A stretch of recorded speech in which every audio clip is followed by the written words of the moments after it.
अस्सलाम वालेकुम। हारत नावल की एपिसोड 44 का पार्ट 1 लेकर आज आप लोगों के साथ हाजिर हुई हूँ। इससे पहले आप मेरे चैनल पर नहीं हैं तो चैनल को सब्सक्राइब लाजमी कर लीजिएगा ताकि नावल की हर एपिसोड आप लोगों को टाइम से मिलती रहे। तो शुरू करते हैं नावल। हूर की कॉल जैसे ही बंद होती है, आरम अफंदी परेशानी से कमरे में टहलने लगे। रात के 12 बजने वाले थे। इस टाइम वो हूर के लिए क्या कर सकते थे, और अफंदी मैंशन में सब अपने अपने कमरों में सोने के लिए जा चुके थे। आरम अफंदी काफ़ी देर कमरे में टहलते रहे, लेकिन जब इन्हें कुछ भी समझ ना आया तो वो अपना मोबाइल उठाते हुए कमरे से निकल गई।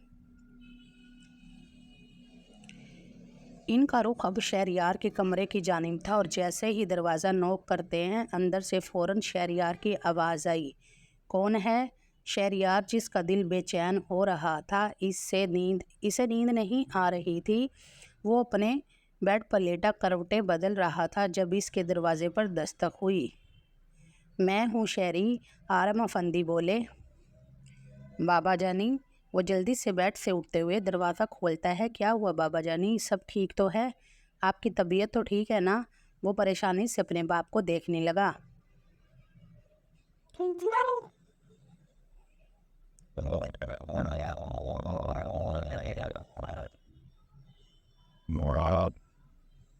हाँ हाँ शहरयार, मैं बिल्कुल ठीक हूँ। मुझे तुमसे बहुत ज़रूरी बात करनी है। आए बैठे बाबा। वो अपने बाबा को लिए बेड की जानिब बढ़ा। इन्हें बेड पर बिठाकर सामने शहरयार खुद बैठ गया। क्या हुआ बाबा, आप ऐसे परेशान क्यों हो रहे हैं?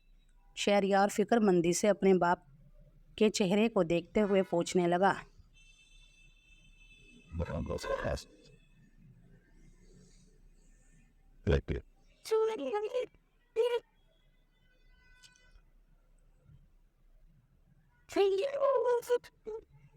बेटा, वो मुझे अभी हूर बेटी का फ़ोन आया था। क्या हुआ, खैरियत? अंदर से तो शहरयार बेचैन हो गया था, लेकिन बाहर से इसके तासुरात नॉर्मल ही रहे। खैरियत ही तो नहीं है बेटा, हूर को किसी ने दोपहर से किडनैप कर लिया है।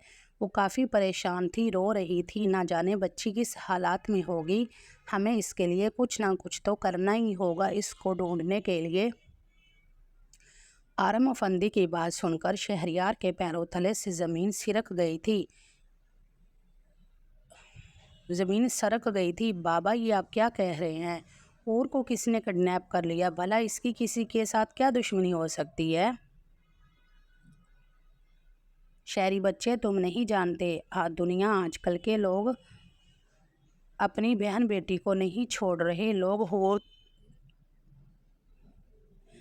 शहरयार बच्चे, तुम नहीं जानते, दुनिया आजकल के लोग अपनी बहन बेटी को नहीं छोड़ रहे। लोग हूर तो फिर कोई पराई थी। ना जाने क्या बात है। असल बात तो मुझे भी मालूम नहीं है। मैं अभी हूर ने एक अनजान नंबर से कॉल की थी। वो तो मैं एक मीटिंग के सिलसिले में अभी तक जाग रहा था। असल में मुझे फॉरेन कंट्री मीटिंग करनी थी, जिसकी वजह से रात 12 बजे का टाइम था, तो मैंने अननोन नंबर की कॉल उठा ली, वरना ना जाने क्या होता सुबह तक। अच्छा बाबा, आप परेशान ना हूँ, आपकी तबीयत पहले ही ख़राब रहती है। आरम अफंदी हार्ट के पेशेंट थे, जिन्हें ज़्यादा परेशानी लेने से डॉक्टर ने सख्ती से मना किया हुआ था।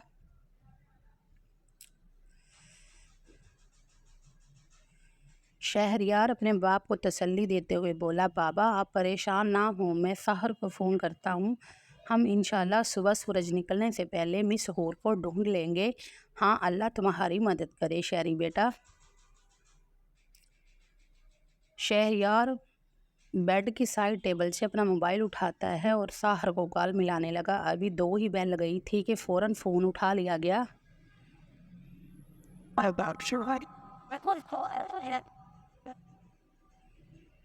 हाँ भाई शहजादे, आज आधी रात मेरी कैसे याद आ गई? आगे से खुश बादशाह साहर खान की आवाज़ फ़ोन में गूंजती है।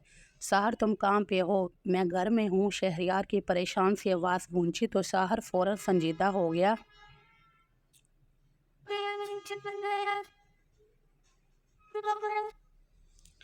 छोटे नवाब, क्या हुआ? सब खैरियत तो है? एक तो तुमने इस टाइम मुझे कॉल की, ऊपर से परेशान लग रहे हो। तुम जहाँ पर भी हो जल्दी से अफंदी मेंशन में आ जाओ, बहुत अर्जेंट काम है, ऐसा बोल शहरयार कॉल बंद कर गया। दूसरी तरफ साहर परेशानी से अपना मोबाइल और वॉलेट लेता हुआ गाड़ी निकाले गाड़ी का रुख अफंदी मेंशन की जानिब कर गया।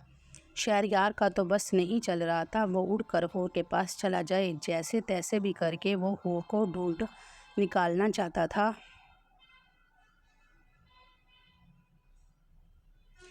शहरयार बेटा, जो भी करना है जल्दी करो, हूर बता रही थी। वो दरिंदा इससे ज़बरदस्ती निकाह करने की कोशिश कर रहा है। बाबा परेशान ना हूँ, अगर हूर को नाखून बराबर भी खरोश आई तो जिसने भी हूर को अगवा किया है मैं इसको ज़मीन में ज़िंदा गाड़ दूंगा।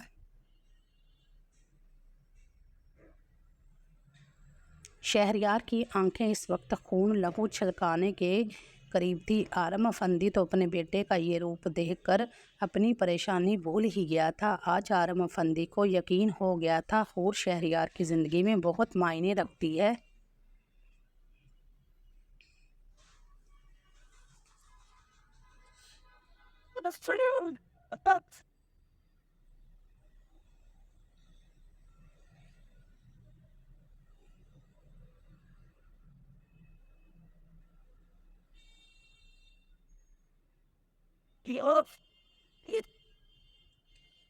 ताबिश और फरहान ने यासर को ढूंढने के लिए चप्पा चप्पा छान मारा था। जहाँ जहाँ इसके मिलने के इम्कान था वो सब जगह पर पहुंच चुके थे, लेकिन यासर को ज़मीन खा गई थी या आसमान निगल गया, कुछ भी पता नहीं चल रहा था। यासर के सब दोस्तों से भी फरहान ने बातों बातों में पूछ लिया था, लेकिन किसी को भी यासर के बारे में कुछ भी मालूम नहीं था।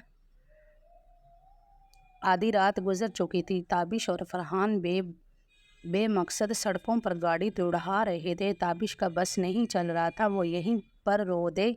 वो अपना सर हाथों में गिराए गाड़ी में बैठा हुआ था। आंखें ज़ब्त के मारे लाल सुर्ख हो चुकी थी। वक्फे वक्फे से फरहान इस पर एक नज़र डाल लेता और दोबारा अपनी निगाहें सामने सड़क पर मरकूज कर जाता।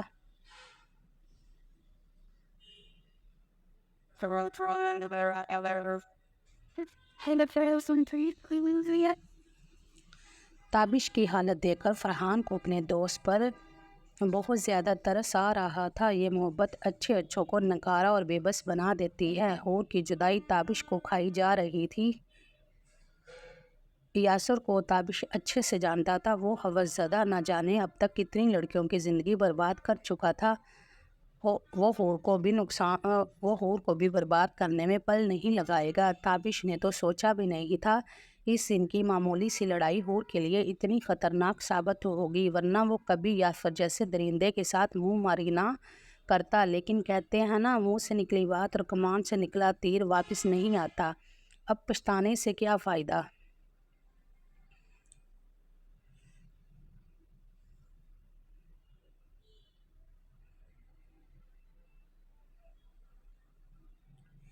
इसीलिए तो इस्लाम में गुस्से को हराम करार दिया गया है, क्योंकि इंसान गुस्से में कुछ भी बोल जाता है जिसकी भरपाई इसको बाद में बड़ी कीमत चुका कर करनी पड़ती है।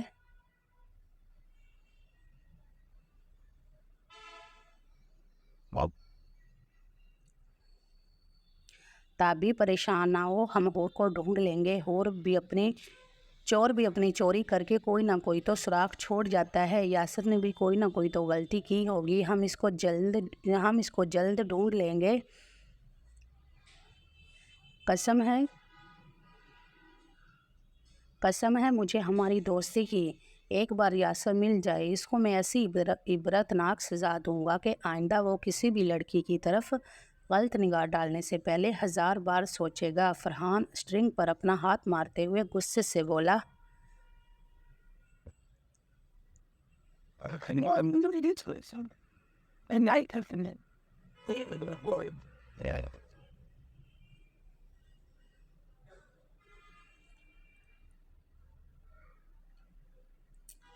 हूर इस वक्त सुरख लहंगे में दुल्हन बनी सुरख जोड़े पर सोगवार मोड़ लिए बैठी हुई थी।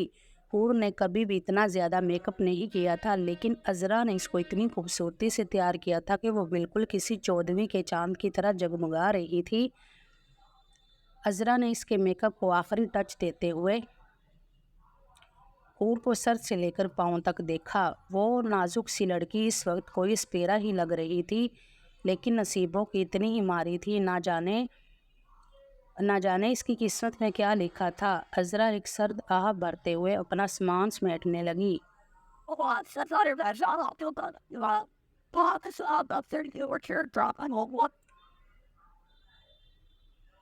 یاسر نے جب سے حور کو اس کی تائی ہاجرہ کی اور تائی ابو کو مارنے کی دھمکی دی تھی، حور تو تب سے ہی پتھر کی مورت بن گئی تھی۔ اس میں تو اتنی ہی ہمت نہیں تھی کہ وہ یاسر جیسے درندے کا مقابلہ کر سکے۔ اس نے اپنی تمام تر ہمت چھوڑ دی تھی۔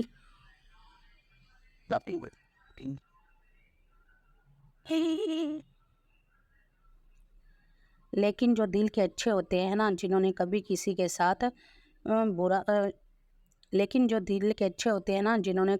کا برا نہ چاہا ہو، بھلا ان کے ساتھ کیسے برا ہو سکتا ہے۔ نکاح خواہ آ چکے تھے۔ یاسر نے گواہ کے طور پر اپنے دوستوں کو بھی اپنے ساتھ شامل کر لیا تھا، اور یوں کچھ ہی دیر بعد حور گھونگھٹ اوڑھے یاسر کے ساتھ بیٹھی نکاح پڑھنے کے لیے تیار تھی۔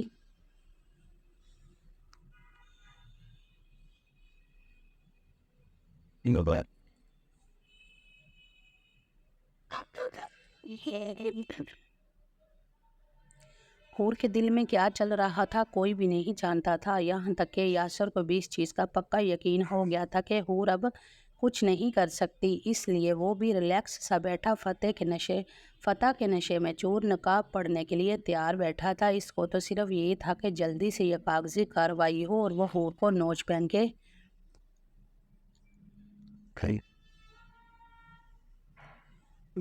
حور گھونگھٹ کے پیچھے یہاں سے نکلنے کا اپنا بنایا گیا پلان پر کام کرنے کے بارے میں سوچ رہی تھی، ساتھ ساتھ اس کی تیز نظریں آس پاس بھی دیکھ رہی تھی۔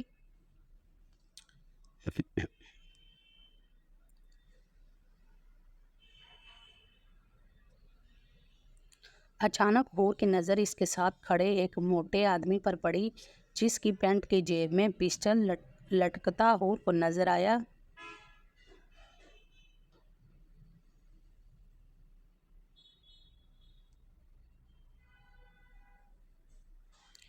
بس وہ ایک لمحہ تھا جب حور نے آر یا پار کرنے کا سوچا۔ وہ ایک پل میں کھڑی ہوتے ہوئے اس آدمی کو سنبھلنے کا موقع دیے بنا اس کی جیب سے پسٹل کھین چکی تھی اور سیدھی پسٹل کی ناز یاسر پر تان گئی۔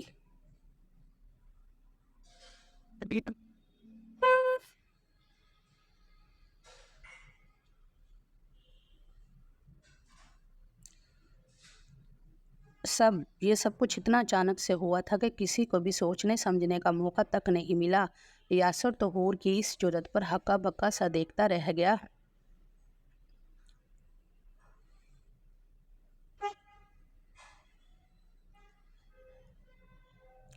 بلبل، پسٹل نیچے کرو، یہ چلانا تمہارے بس کی بات نہیں ہے۔ وہ اپنی حیرانگی پر قابو پاتے ہوئے غصے سے بولا۔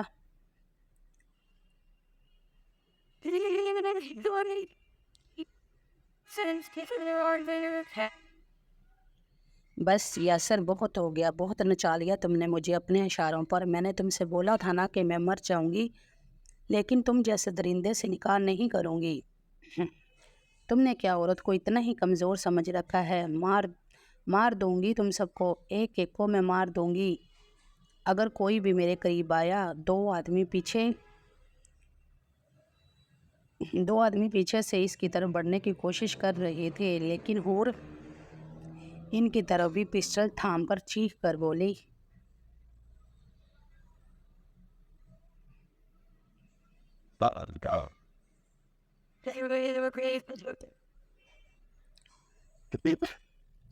نکاح ماں کو جب پتہ چلا کہ یہ نکاح کے لیے لڑکی کے ساتھ زبردستی ہو رہی ہے تو وہ یاسر سے بولا، صاحب، اسلام میں نہ ہی ولی کے بنا نکاح جائز قرار دیا گیا ہے اور نہ ہی لڑکی کی مرضی کے بغیر زبردستی نکاح کی اسلام میں کوئی گنجائش نہیں۔ ایسے تو یہ نکاح ہوگا ہی نہیں، چاہے آپ زبردستی نکاح کر بھی لیں گے، لیکن یہ زنا میں مرتب ہوگا تو میں یہ نکاح نہیں پڑھا سکتا۔ معذرت۔ یہ کہتے ہوئے وہ یاسر کی بات سنے بنا ہی اپنا رجسٹر اٹھاتے ہوئے نکل گیا۔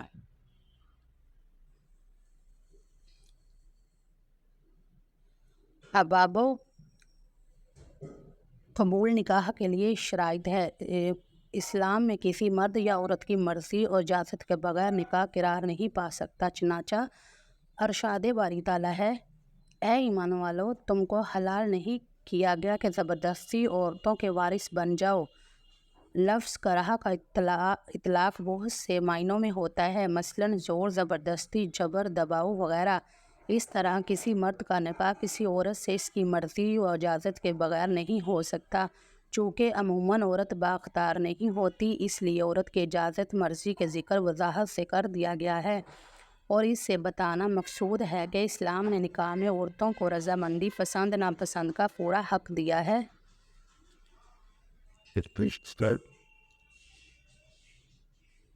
دو گواہ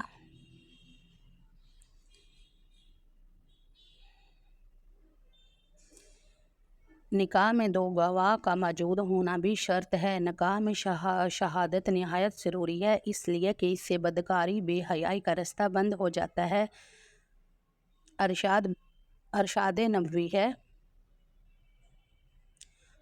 عبداللہ ابن عباس سے روایت ہے کہ رسول اللہ صلی اللہ علیہ وسلم نے فرمایا کہ جو عورتیں چوری چھپے نکاح کر لیں وہ حرام کار ہے۔ ولی کی اہمیت۔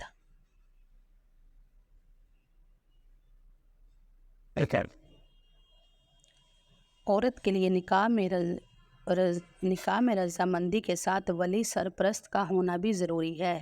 عورت کا نکاح بغیر ولی کے نہیں ہو سکتا، چنانچہ ارشاد نبوی صلی اللہ علیہ وسلم ہے۔